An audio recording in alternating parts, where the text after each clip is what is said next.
Hey, what's up? It's Jim and I just got back from the new film Don't Be Afraid of the Dark. This is a remake of the 1973 TV movie starring Kim Darby, one of the more memorable TV movies of the 70s. This little girl comes to live with her dad and his girlfriend to live in their new house that they're renovating, and while they're renovating it, they discover a secret hidden room in the room that has been locked off, and they've been told that they shouldn't go in there and they should ignore it. They go in anyway, and then these little creatures go throughout the house, and you hear them call out the little girl's name, Sally, and cause, general mischief and like ruin clothes and, try to kill her and all these things. The story is a great haunted house movie. The best way to make a haunted house movie or make a scary movie like this one with this plot, really you need to know how to use perspective and what to cut out. I feel like this film had a lot of promise, and I think Don't Be Afraid of the Dark, this remake isn't a bad idea, having a little girl instead of, in the original, it's Kim Darby and she just plays the wife, and it's just a married couple and it's way smaller. The original used perspective so well, so at times you're like, is she crazy? Like, what exactly is going on? It seems a little weird and it builds very slowly.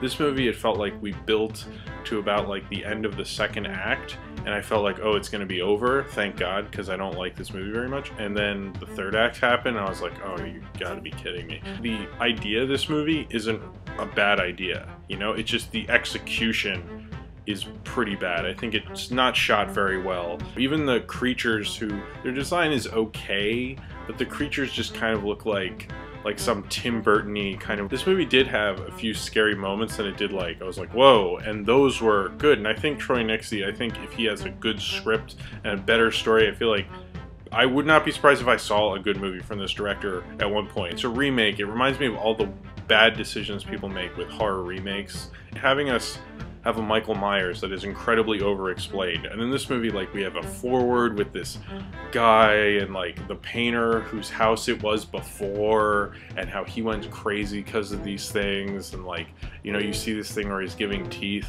which to me, I didn't need to know any of that. I didn't want them to just be revealed so quickly, and just so it could establish that past, but to me that really just wasn't important. This film wasn't concentrated enough on the little girl to really sell it. Bailey Madison, who plays Sally in this film, she does a good job. Guy Pearce, it's probably one of the blandest performances he's ever done.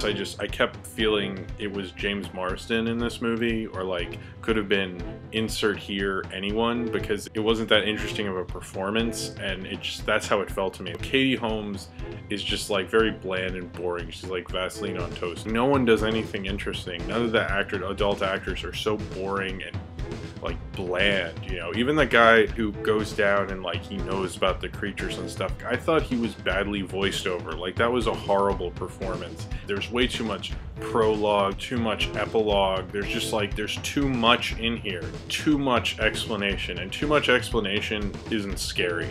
Reading in a Wikipedia article doesn't scare me, but what does scare me is the unknown, and I think that's what scares most people, and not knowing exactly where these little creature guys come from, and trying to analyze in books where they come from. Who gives a shit? That's not important. This isn't a mystery.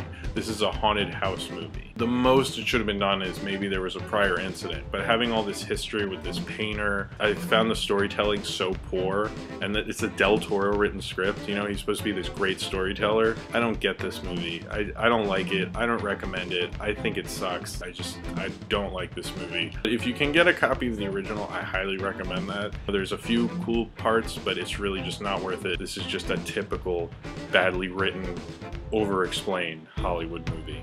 And that's all it is. And it's not even really good at that either. So if you've seen Don't Be Afraid of the Dark and you would like to talk about it, then comment below in the comments. And subscribe if you would like to.